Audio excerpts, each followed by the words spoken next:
Hello and welcome to AITPM News. And in this edition we have some news stories, including a new plan for Connecting Brisbane, managing shared bikes without docking stations, public credibility and the autonomous bus, searching the world for your stolen bike, and barriers against rogue vehicles. We also have two reflective stories, one on the 200th anniversary of the bike, coping with technological change, and the 30-year plan for Greater Adelaide. Does it consider new technology? Links to these stories can be found on the AITPM website. The Queensland Government has released a report called Connecting Brisbane that outlines a roadmap for the future of Brisbane's public transport system. The report says that the principal reform tasks include how to provide infrastructure, unlock existing capacity, and overcome current constraints and avoid congestion. And secondly, a core reform principle is how services will improve through a network of providing more frequent, integrated services on a turn-up-and-go high-frequency trunk network supported by feeder services. Sydney is to get its first bike share system, but it's not one that will rely on having to return the bike to a docking station. Melbourne will also be getting one of these schemes. Users locate bikes on a smartphone app and leave them wherever their journey ends.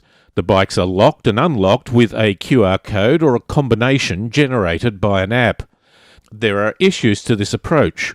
Will bikes be just dumped in inconvenient locations, and what happens if this starts to occur in large numbers, as is the case in China? It doesn't mean that we shouldn't do it, but how we do it could set the public acceptance of this mode of transport well into the future. The Minnesota Department of Transport is exploring the safe use of an autonomous bus in cold weather climates to position itself as a leader in this fast-emerging technology area. The next phase of the project is a controlled demonstration at their pavement test track facility to identify risks and challenges for future implementation efforts. Perhaps the biggest exposure to the project will come with a plan to conduct a live test during the week of the 2018 Super Bowl. Bicycle design has been fairly consistent in the last 100 years, but the technology revolution is now adding new and relatively expensive features to them. They are getting more sophisticated with digital devices and electric power. This can make them more of a target for thieves, but also provides ways of keeping track of the devices. The Dutch company Van Moof is using its GSM tracking-enabled system on their smart bikes to locate stolen bikes anywhere in the world and build a better picture of the global bike theft trade. Tracking devices like navigation systems in cars could also provide a wealth of data on the nature of cycle trips. The incompatibility of cars and pedestrians has been highlighted again by events of road vehicle drivers. This is not just about terrorism, but also those who have mental issues without necessarily being associated with a political cause. Attacks in London have seen steel barriers on the approach to London Bridge, Melbourne now has concrete bollards at public areas, and Sydney will get protection devices in front of the Lindt Cafe, the site of a siege over a year ago. The advent of autonomous cars only adds to this need. Clearly there are new dimensions that traffic engineering will have to face within the broader context of separating incompatible modes of transport. Adopting new forms of transport can challenge the social order.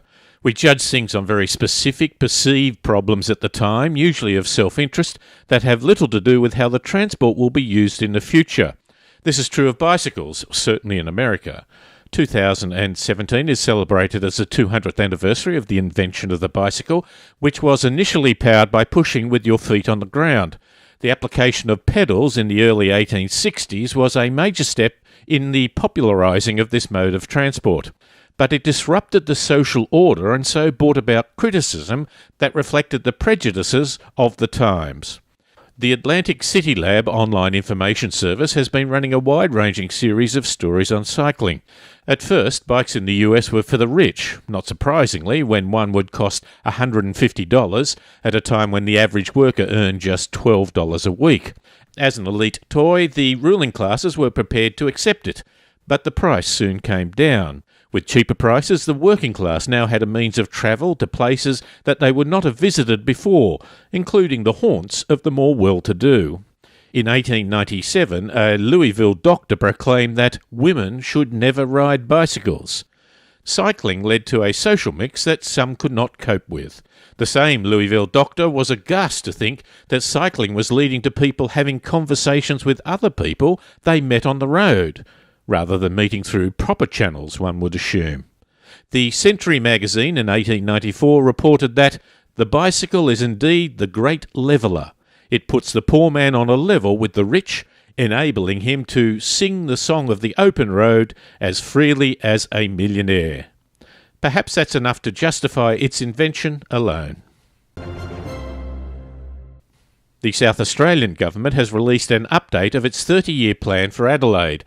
The plan looks at recent major changes to the city and maps out a strategy to make it more livable, competitive and sustainable into the future. After the introduction, the plan sets out 15 areas for policies and actions. Number 1 is transit corridors, growth and activity centres. Number 8 is for transport in general. There is a strong push to increasing housing density and making the most out of transport corridors. Active transport is encouraged as access to the main corridors. The plan calls for walking catchments to fixed-line transit stations should generally be within 800 metres and within 400 metres to high-frequency bus stops. A broader issue, however, might be how we provide transit capacity in corridors in the light of new technologies.